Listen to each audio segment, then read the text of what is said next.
Off a day, guys. Welcome to this special episode of Fanachu, where we are discussing Juneteenth, which is actually this Saturday, June 19.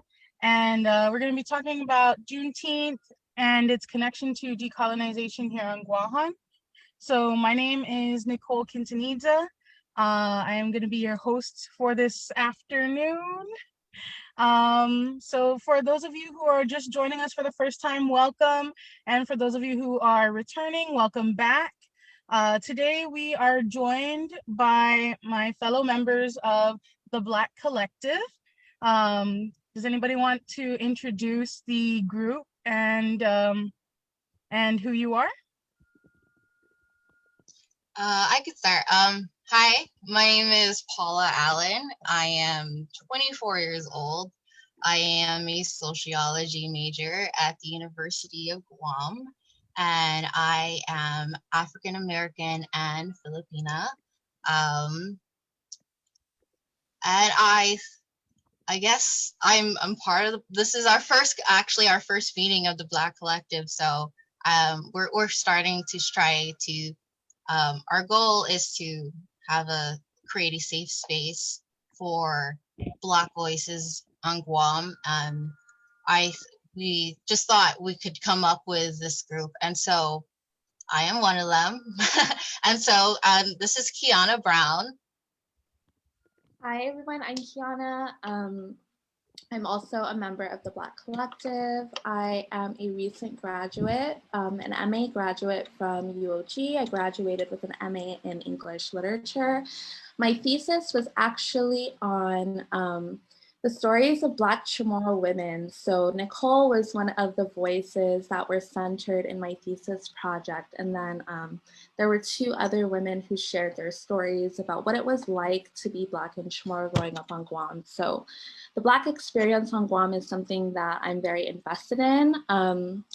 It's part of the reason why this collective was formed. So not only to create a safe space, right, but to make the Black experience here more visible. Because for a lot of us, I think that we grew up not really seeing a lot of other people who look like us, or just not being given the opportunity to talk about what it was like. And so I'm really happy to be here with my fellow collective members. Not all of us are here today. But yeah, it's good to be here with you guys. Buenas and half a day, everyone. Inabuhusi Talysa Kakas. I'm an incoming senior at the University of Guam. I am also in the social work program at the university. And yes, like my fellow members also mentioned, we are very excited to be here today and to just discuss how decolonization does tie into Juneteenth, and everything else is interrelated. Thank you.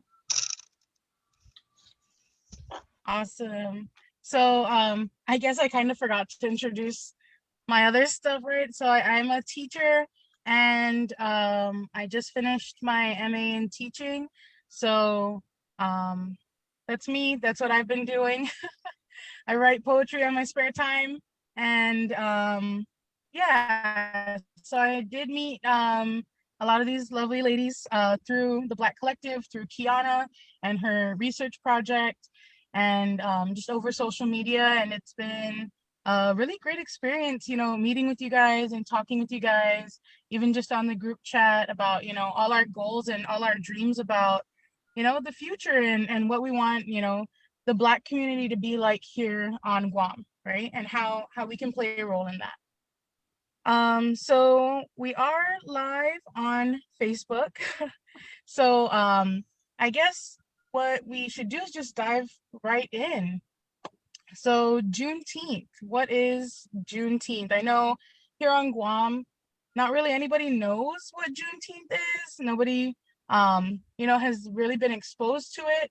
I know in high school, I never even heard of it, right? I never heard of it in any of my social studies classes or history classes. It wasn't until I got to college and I actually just ran into my college professor for history today, like 20 minutes ago. But yeah, it wasn't until I got to college until I heard about what Juneteenth is and how important it is and everything. So I feel like, you know, not a lot of people know about it, not a lot of people talk about it. So what is Juneteenth, guys, and what does it mean to you?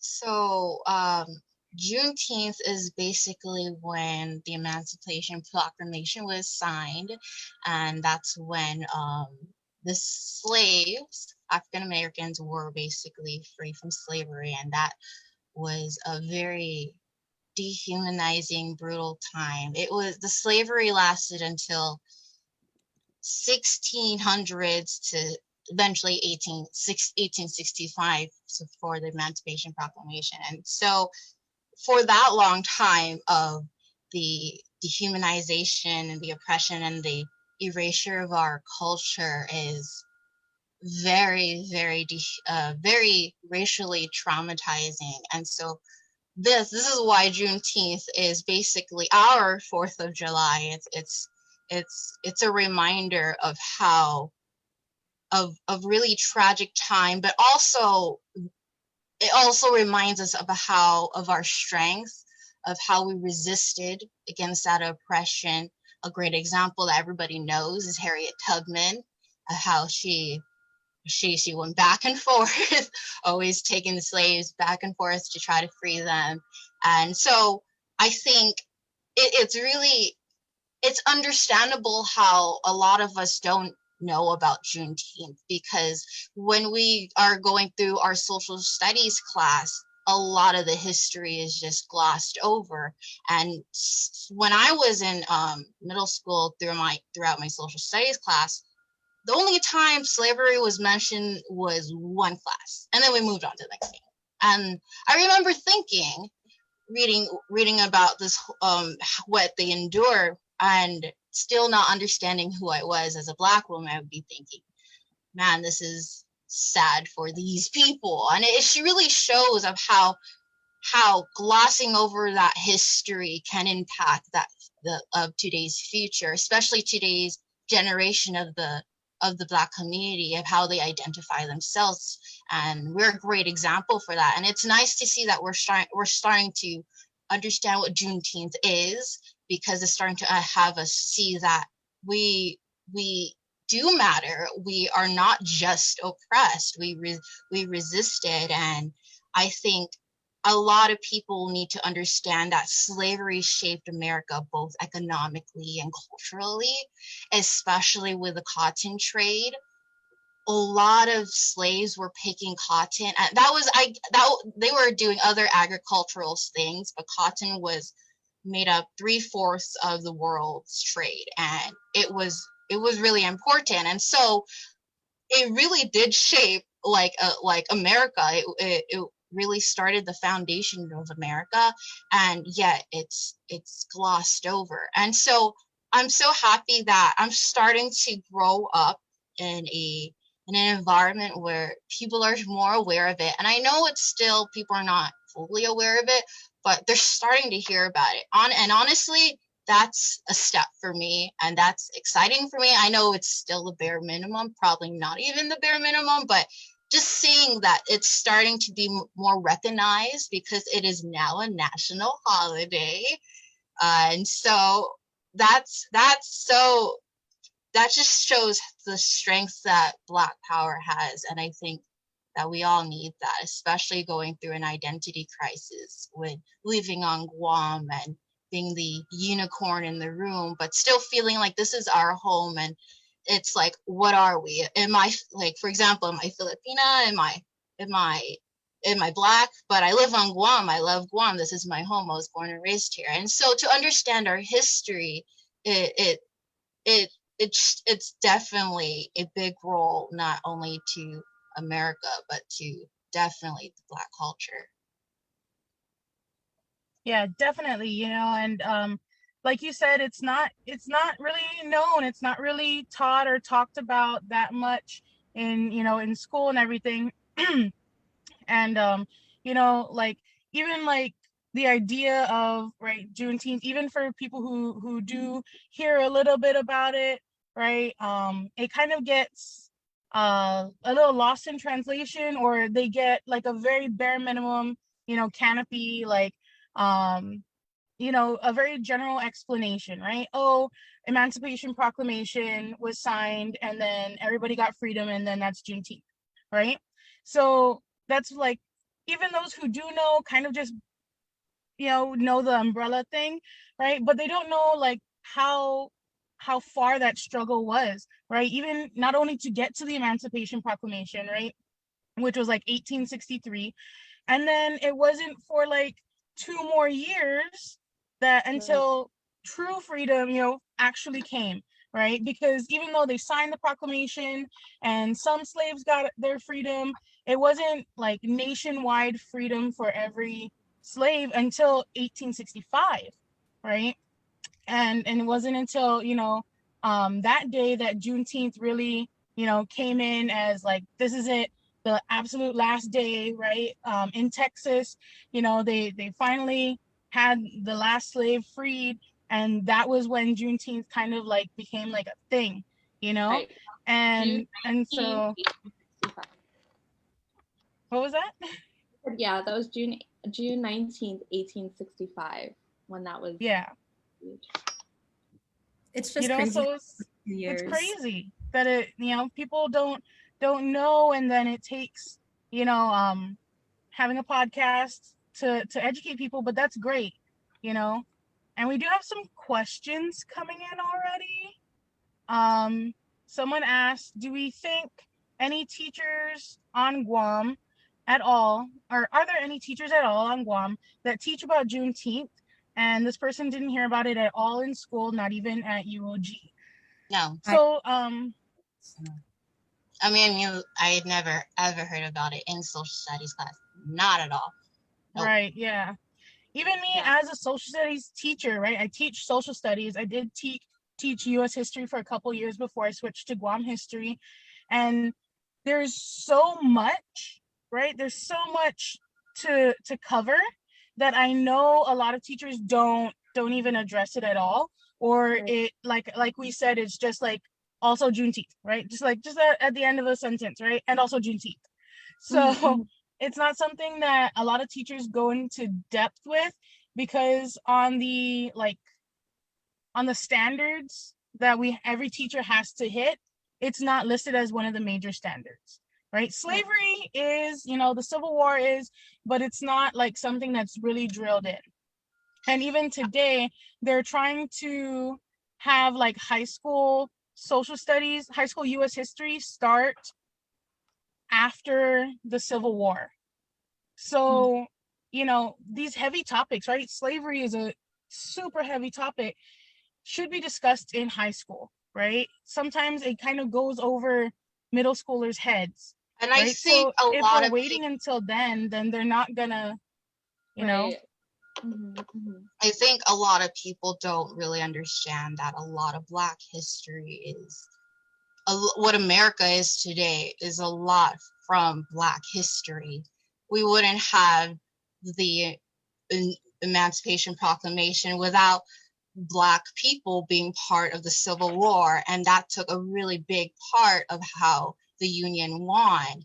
And it let the Black people, slaves, built the White House. And if we're going also back then from like genetics and how we came about and how race came from Africa, and we need to, I feel like if we to acknowledge slavery, we also need to acknowledge that Black history too, and how it's such a huge role. And there is a lot of whitewashing when it comes to talking about the history, and there's a lot of whitewashing when we're with Guam too. There's not a lot of history when it comes to Guam. When I was growing up, there was one class in high school, and that was it. And I feel like there's so much more I could learn, and I'm still catching up through university, thankfully. But I feel like somewhat the education system has failed because it didn't. Knowing this kind of history is so important to how we view things culturally, and how we view each other, and how we view values. And it's it influences us. And so I think to acknowledge Juneteenth, we also need to acknowledge the history of it, and the history before slavery, and the history through through um through a through sorry through through a better lens, I guess, because I just feel like slavery is, when the discussion of it, it's very devalued. It's not really a lot of people. It's very glossed over. Yeah, I think that's something that we can all agree with, right? And so, yeah, a simple answer to that question of our teachers thinking or teaching about Juneteenth in the classroom would be maybe a few, right? Maybe the Nichole Quintanillas of the social studies world are teaching about Juneteenth in the classroom, but I feel like that's still the minority.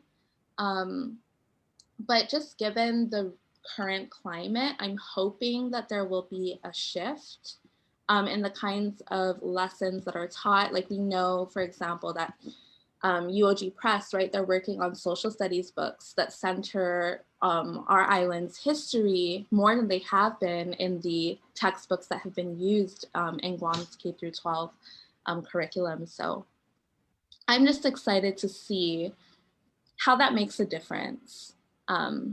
Yeah, to see that this new generation, right, like maybe they're going to start to see themselves more in the history that they consume.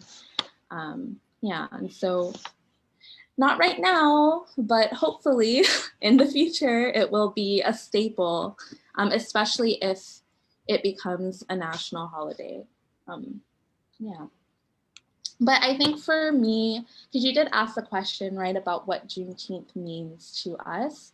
And I think Paula hit on a lot of good points, but I do also want to stress, right, that it's called Freedom Day, right? That's one of the nicknames for Juneteenth, but I think it's important for us to remember that true liberation hasn't been achieved. So Juneteenth is a way of remembering how far we've come, but it's also a day to reflect on how much we still have to do, right? All of the work that we still have to do to get where we want to be. And we're not there yet. And I think that that's something that's also true for the people of Guam and the Chamorro people when it comes to our liberation, right? We're not where we want to be either.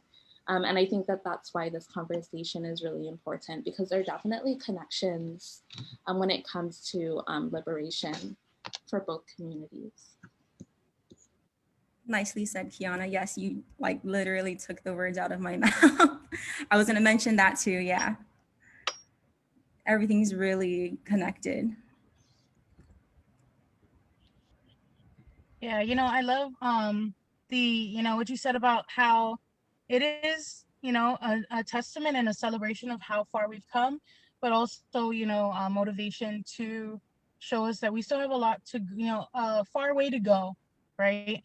And this was, I know Kiana and I can't remember if Talysa was with us last time, but almost this time exactly last year, right? We all came together on another podcast with Fanachu to talk about the Black Lives Matter movement, right? And how it was picking up speed again, with all of the racial injustices coming to light over the years, right? And so, it, like you said, it's like we're celebrating, but we're also remembering that we have, so far to go still, and that we're here and we're still fighting and we're still, pushing to reach that freedom, right? So I'm really excited to see what comes from us, what comes from the Black community, and see how far we have to go for that and what we can do to get us there, right? We do have a couple more comments if we want to see. A lot of comments, people are talking about whitewashing government, food, and cultures. That's very true, right?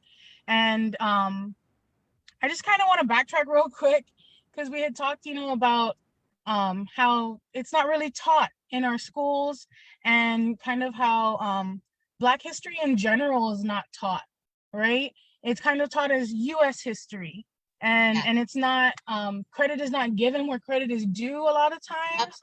you know, like we said, whitewashing it. It's like, this happened in America, but not specifying that, you know, like it happened because of, you know, all the hard work that people of color have done, you know. And like a lot of times if they ever talk about Black history, it's like during February, right?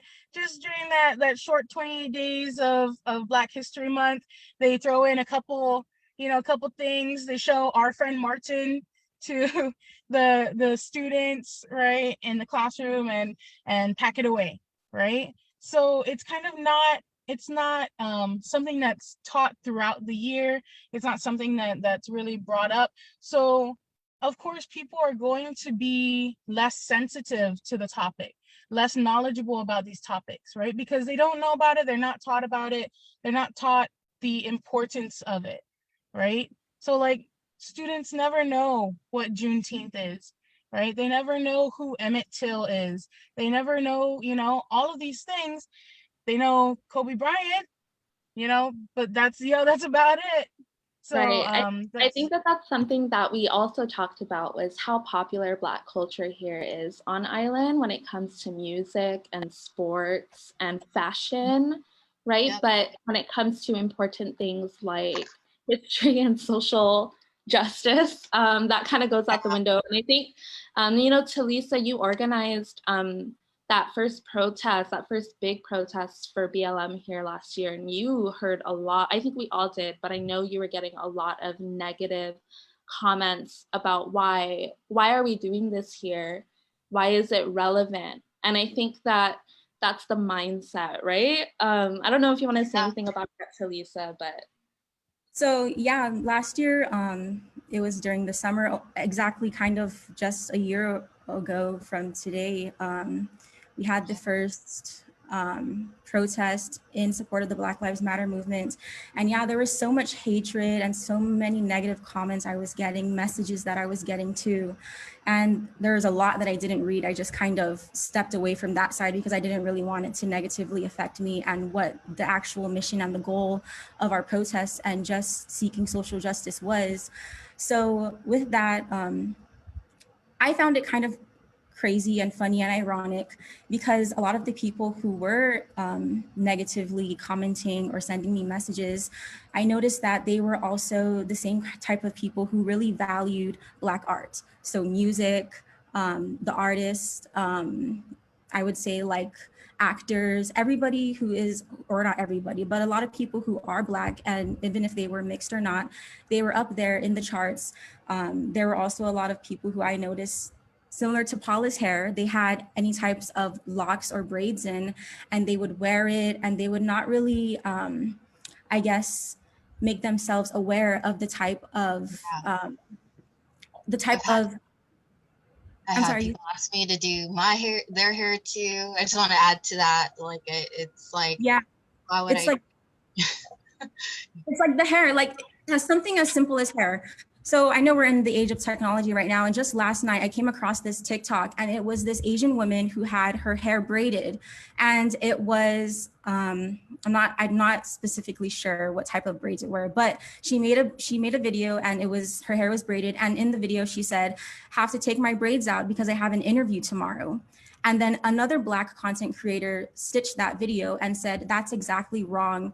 That's exactly what's wrong with braiding your hair if you're not Black. You know the stipulations that it has, you know what kind of negative effects that it could have on the Black community, but people kind of just use our history and our styles and our art for their own advantage. And like what Kiana also mentioned, as soon as we try to fight for justice of those things, it's like we're gatekeeping hair braids, and we're gatekeeping music, and all of a sudden we're gatekeeping seasonings on our food, quote unquote. You know what I mean? Like, it's like whatever that we kind of brought into America or onto Guam or whatever, the Black people, whatever they brought, it's kind of, yeah, glossed over. We're not really given any type of compensation, or we're not given any type of credit for anything that Black people do. And there are a lot of Black inventors who created things or invented things that basically changed the life of America. I mean,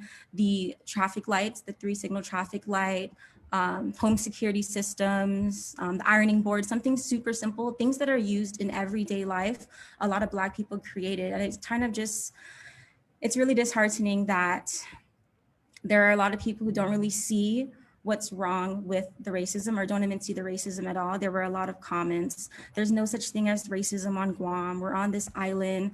Black people don't experience racism.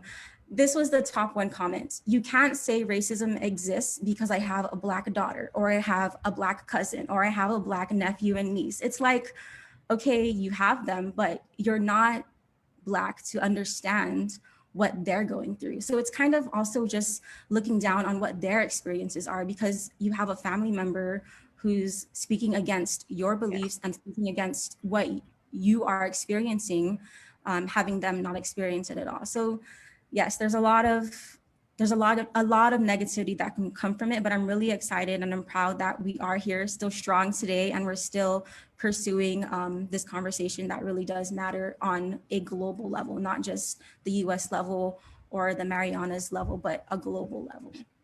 Right.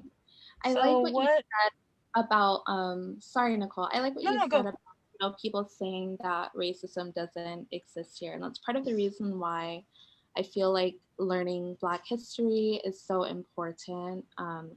And learning it beyond, like Nichole said, right, the superficial lessons that have dominated the education system for years. Because one of the things that I learned, growing up, I know that racism exists here because I've experienced it firsthand, but then doing my thesis project and getting to talk to other people and seeing how much like our experiences were similar, and the types of comments that we were subjected to, right? Like I literally have a whole section on hair because that was like the first thing that came up for everybody. And I think there's a question, right, about like the differences or the experience of racism as a mixed race Black woman or a Black woman from Guam. And the first thing I can say when I was talking to all of these different women was that a lot of the racial comments that they got had to do with hair. Because like there are brown Chamorro people. So yeah, colorism is a thing when it comes to racism against Black people on Guam, but it's not the first thing, right? I think that our hair is usually what sets us apart. Like, oh, that's a Black person. And then it goes from there, right? Then you get the comments about skin color and your lips and everything else. But it always starts with like appearance. And I just think that that's so, I don't know where that comes from. I don't know if it's that we've, like here on the island, people have learned to kind of center that Eurocentric ideal of beauty, right? Like lighter skin, straighter hair. Yeah. And so, yeah, it's just such an interesting thing to think about when we think about the ways that Black racism, like it's expressed here, like by locals.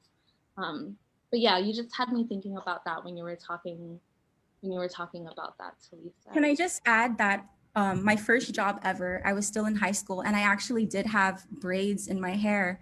And I was a hostess at a restaurant. I won't say which restaurant, but one shift during when I had my braids in, like all of my coworkers were like, "Oh, your hair's so nice. Like, wow, I love it. It looks so good on you." And then mid shift, a manager came up to me and they said, when you come in tomorrow, please don't have that hair on because it's unprofessional. And that was the first time I ever experienced, like that was my first time even having my hair braided.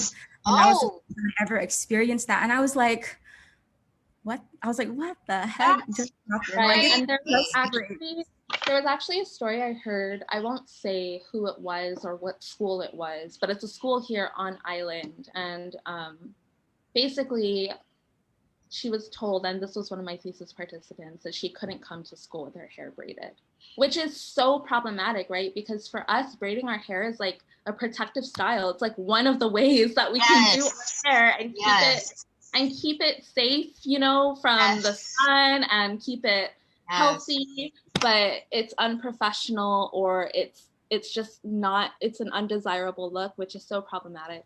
I think the outcome of that story was that the school didn't want or wanted to avoid any like legal issues, so they allowed her to braid her hair. But just the fact that she was told that she couldn't braid her hair for school was just so problematic to me. And that was here. Someone has I think a really good question they asked. They're a Chamorro sociologist who grew up in the South, and uh, they're asking, what do you wish Chamorros knew about the differences and the similarities, how you experience racism as a mixed race Black woman or a Black woman from Guam, and how Chamorros experience racism. And then they have a good follow-up question with that, but can we answer that one first? I think that's a really good Yeah, that's a really good question. You know, I definitely think the racism we experience, you know, like you said, the westernized or Americanized ideals of beauty, right, are also applied to Chamorros, right? Also Oh, pushed yeah. onto Chamorros, right? You have Mhm. to be super skinny. You have to be, you know, nice and tall. You have to be very white, right? Very light skin. Because even like my cousins have all been told you should, you know, go buy papaya soap because it'll whiten your skin. It'll lighten you up, right? So we've all been told that. I've been told that, right? But mentally, I think it hits different, right? Because um like as a Black person being told, right, to whiten your skin with papaya soap, I think it hits harder and it hurts more. Especially when Guam isn't like there's not a lot of Black people here, especially when I was growing up. So the only information locals got, including myself, which I grew self-hate on, was the media. The media portrayed Black people to have these stereotype expectations. So I can't, and with Chamorros also experiencing that internalized hatred, not internally hatred, but experiencing all this racism that probably might they internalize, I could understand how they we have similarities, but I think at the end of the day, it, like you did say, Nichole, it does hit different, especially when I was growing up. It was very racially traumatizing to me because there you could definitely see that I was Black. I was definitely a Black girl. There were dark Chamorros, definitely dark Chukis, the same skin as me, definitely. But the way I look, obviously, I'm loudly Black, and that's something. The diversity in the classroom, in the mall, wherever I go, Epal Beach, that's something that can't be hidden.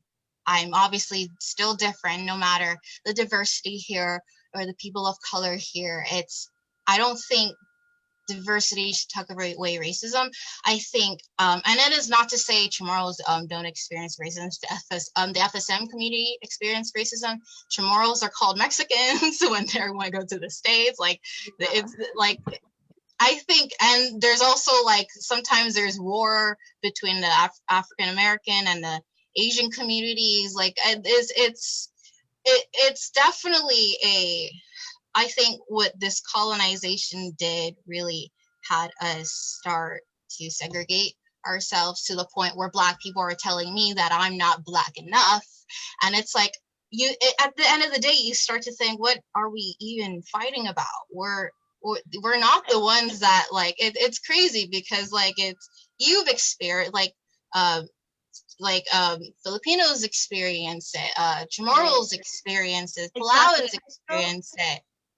I feel like what you're saying, you know, you're making me think about the similarities, right? And these conversations about not being Black enough. I think that exists in the Chamorro community too, especially since like language loss is such a big issue right now, Yes. right? When people are challenging Chamorro identity, one of the go-tos is, oh, you don't even speak the language. Yeah. I think that's such a big thing. And that's, you know, one of the things in the Chamorro experience that could be parallel to what we're talking about, you know, beyond appearance. And then even our discussions of how we feel like Black history isn't taught the way that it should be in the classroom. That same thing could be said for Chamorro history, for Guam history, right? That's like more recent that we're starting to implement those curriculums and have those conversations. And so Yeah, I think that when it comes to experience, you know, there are parallels, and a lot of it has to do with the things that we've internalized with the US presence here. Definitely. Yeah.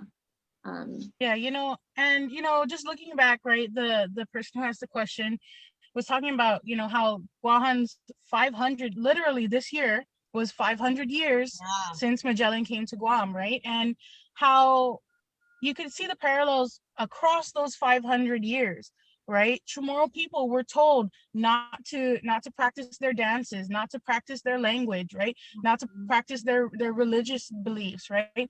Same for our ancestors when they were brought from Africa to Exactly. America.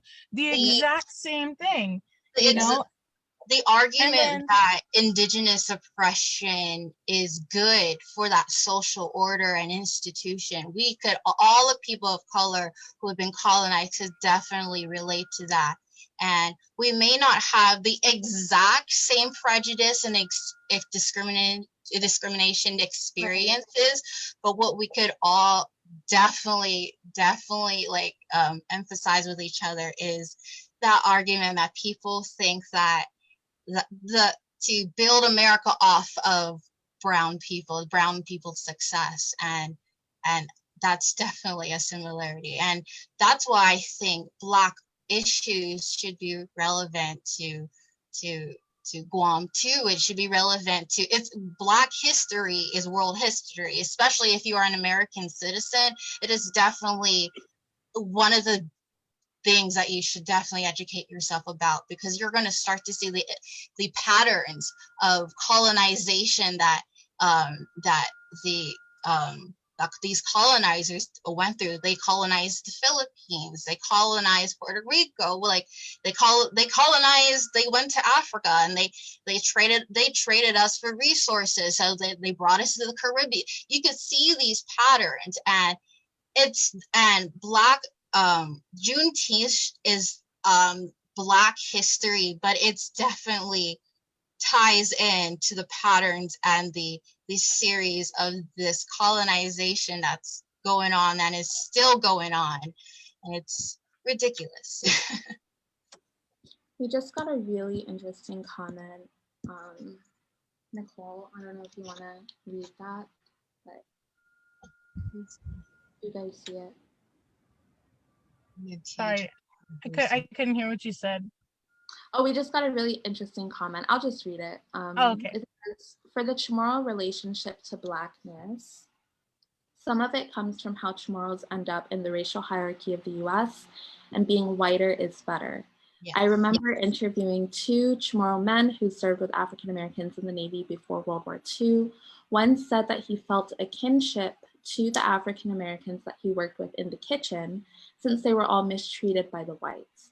The other Chamorro sailor used the racist rhetoric of the whites to put down the African Americans he worked with, to try to elevate himself above them and move them closer to the whites.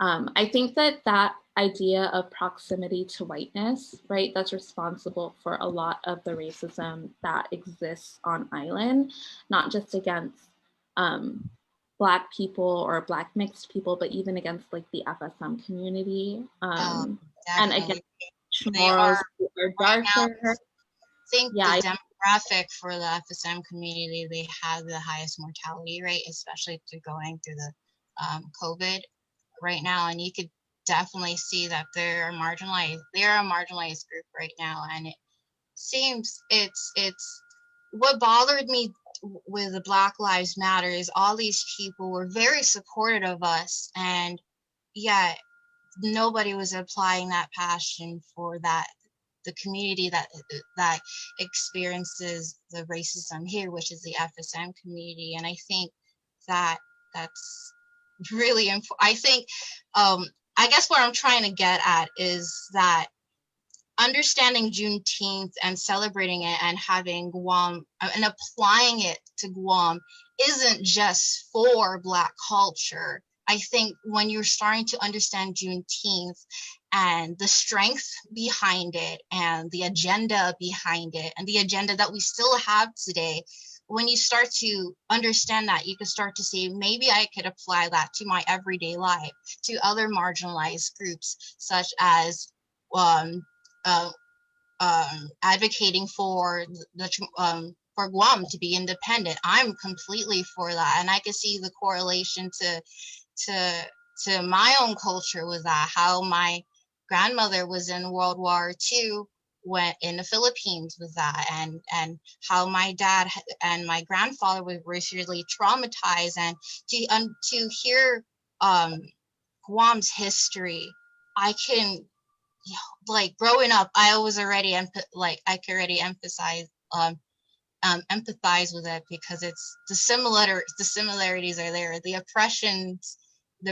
similarities that I experience is there. And it's, I think that if we continue to think that Black history doesn't apply to Guam, it's it's baffling, because it's like the agenda for the Juneteenth and for the Emancipation Proclamation, and pushing forth that we want to be independent, should be seen within Guam too. It's just, I just can't understand how people cannot see that correlation.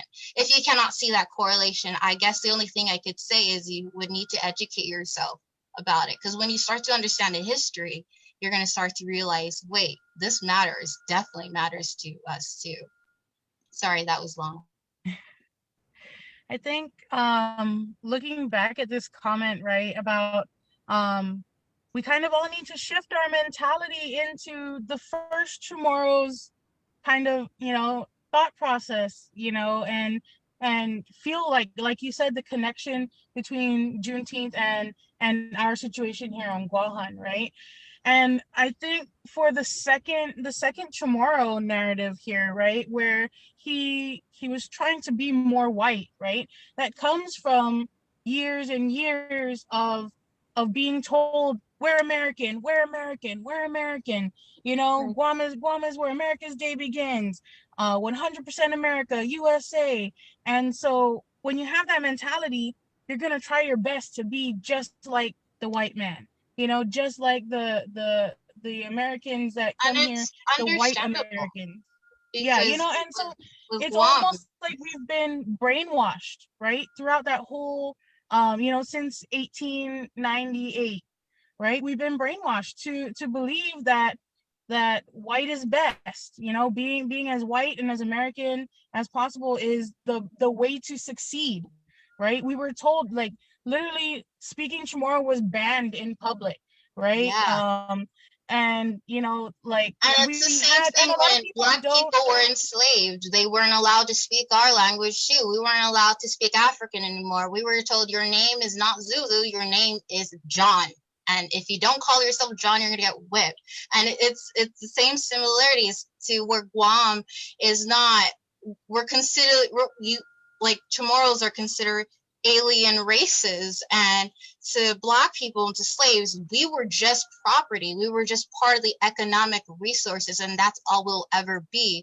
And so you could start to see the similarities with the colonization pattern, this colonization habit they have, and how it affects everybody but people of color.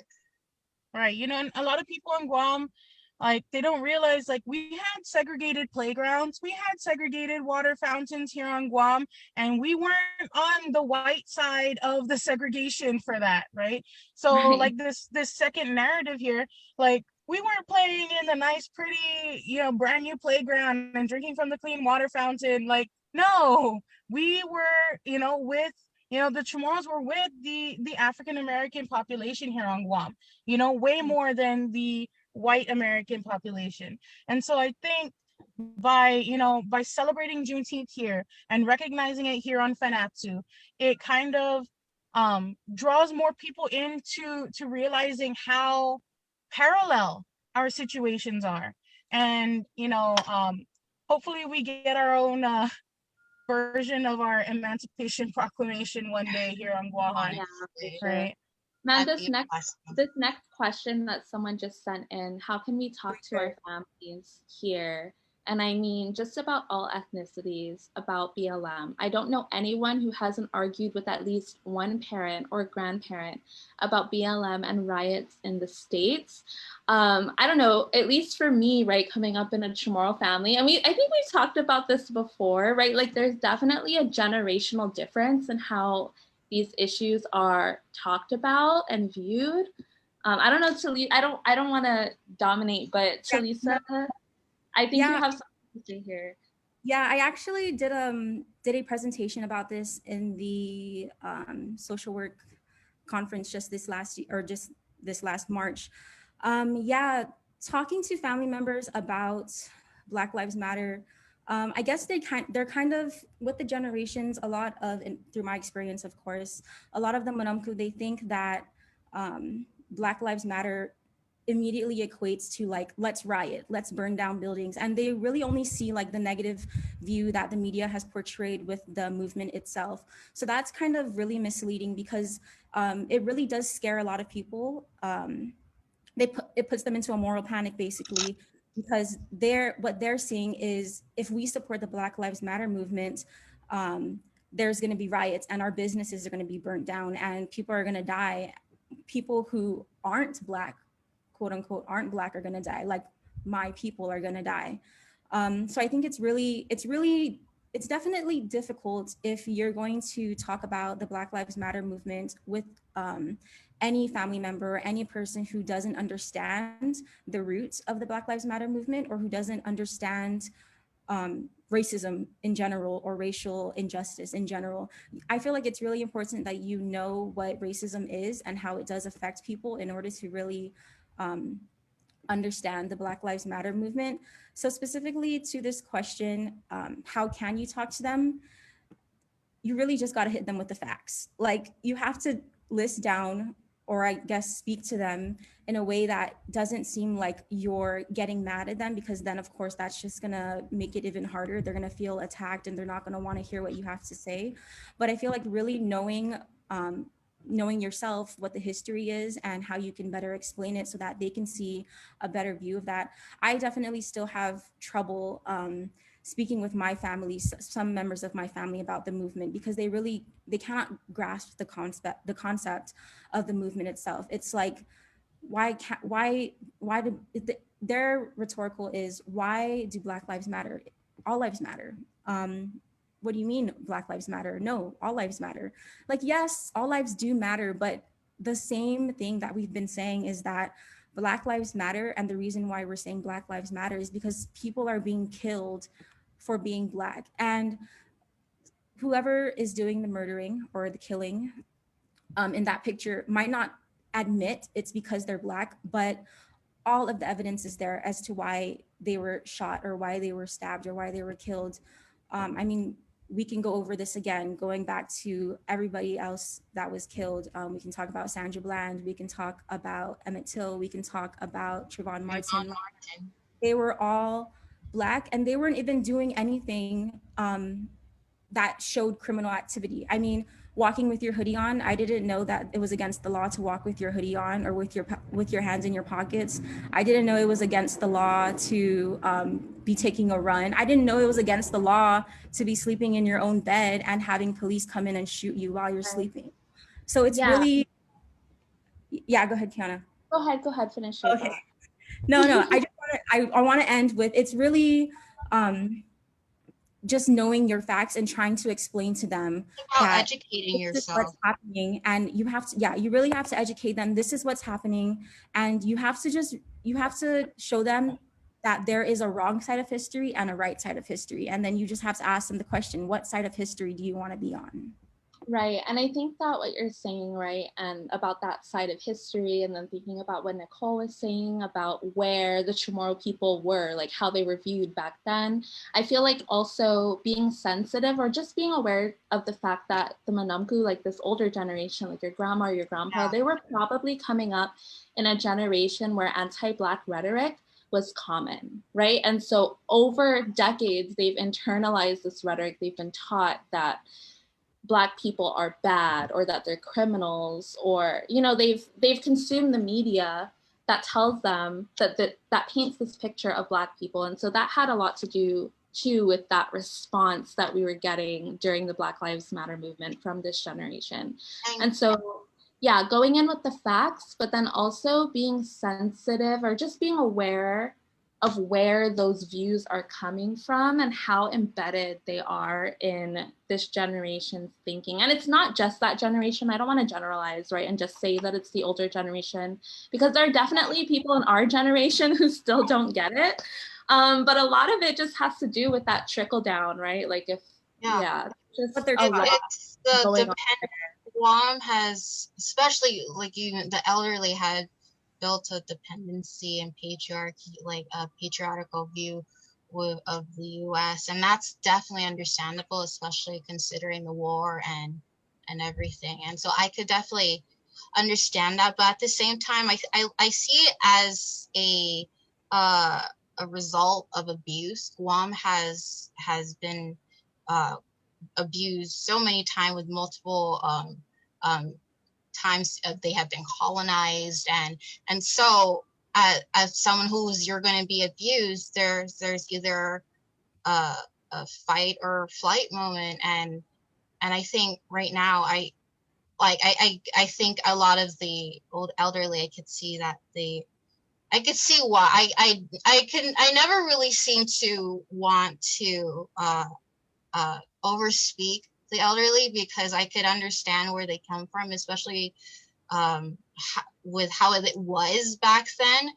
But I think at the same time, we have to grow eventually to stop being dependent on these American these toxic American views and this dependency, because Guam has been dependent before they've been colonized and been like been under the whole U.S. And so I think we need to really, I think what you're right, to be really sensitive, and that's where it comes to educating yourself, to understand the history of it, and so you can understand and build that sensitivity when addressing it. And I want to say, that it does take a lot of emotional energy for us to have these conversations with our family members as Black women, but then also as allies, right? So if you're an ally trying to have this conversation with your family who's really like not there for it, it takes a lot of energy.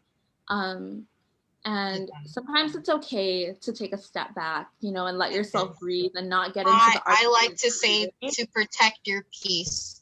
Right. If you have no energy, just don't. Right. I think we have 10 minutes left, and there have been a couple of comments in the chat. I don't know if you guys wanted to address any of those. Yeah, so there's we do have about 10 minutes left. There are a couple comments if you guys want to read through them while I kind of talk real quick.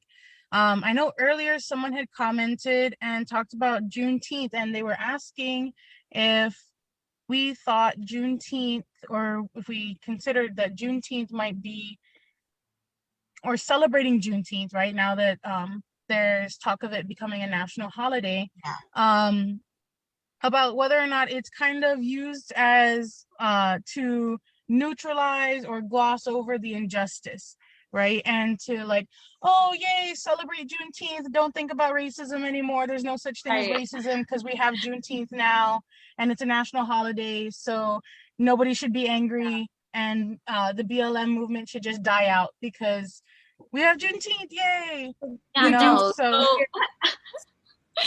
I think that's why I mentioned that thing to you guys, that that thing I saw where they were like, oh, we'll take our national holiday with a side of reparations, right? Because it's not enough to give us a holiday. Like, that's not where the real work needs to be done. And so yeah, this Freedom Day, right? Just recognizing that, okay, maybe it's a national holiday, but we still have a lot of work to do. Like, that's just what I hope people recognizing Juneteenth is recognizing the tragedy behind it, but also recognizing the resistance and strength behind it.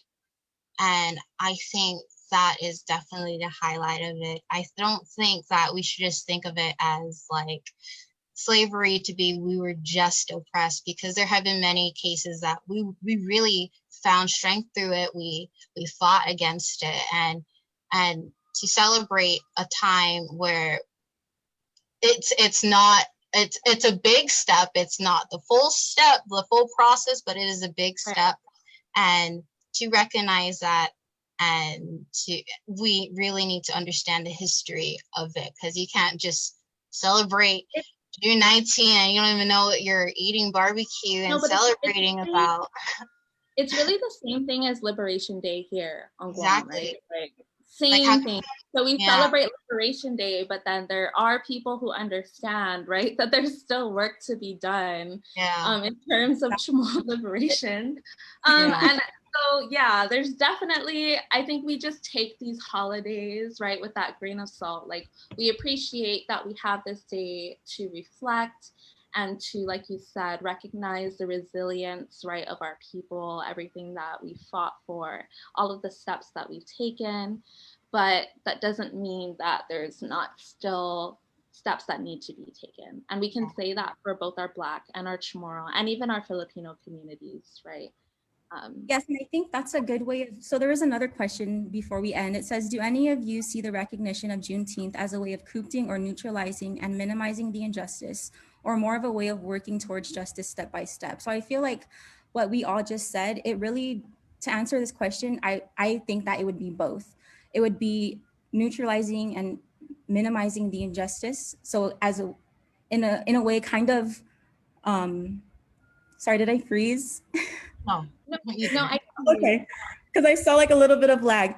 So in a way, both, because we're looking back at the past and we're trying to bring up the past and see how reparations can be paid to the people who were brutally treated back then. And then also working towards justice, because it's like we're using our history to educate the future and to educate the present now, so that we can fight for social justice and we can fight for racial justice, all the types of justices that need to be fought for. So it's a really good way of, I guess, not neutralizing the injustice, but showing that it's there. We don't want to not neutralize it, but we want to really like bring it to the plate and show that it is here and it is something that we need to discuss, because I feel like that's a really good way to actually open the conversation further for people who aren't really open to hearing about the conversation or who don't even know where to start. Because there's a lot to take in, even just in like a small introduction. There's a lot, and there's always going to be intersections for all of these topics for us, and it does really relate to a lot of peoples who were colonized, not just, the Blacks and Chamorros, but just everyone who was colonized. I feel like we really do all have a say and a take in how we can really fight for the justice of all of us. Right. Yeah, awesome. And to kind of just, I think that that's what this collective is about, right? It's to have these conversations and create these spaces where we can talk about our views and talk about our experiences and make these connections across our different communities and across our different histories. So before our time is up, I just wanted to say that I do appreciate you all, and I appreciate this space, and the fact that we got the opportunity to know each other, and to engage in this work together. Yeah, definitely. I think that's a beautiful way to really wrap up our conversation here. And so thank you all for coming. Thank you all for contributing and sharing your voices and sharing your opinions, and really letting everybody know what Juneteenth is all about and how it, can be applied to us here on Guåhan, right? So thank you all for tuning in. Those of you who have been listening on the podcast, don't forget to like, comment, and subscribe to the Fanachu podcast, and check us out on social media. We're on Twitter, Instagram, Facebook, and thank you all for coming. Thank you.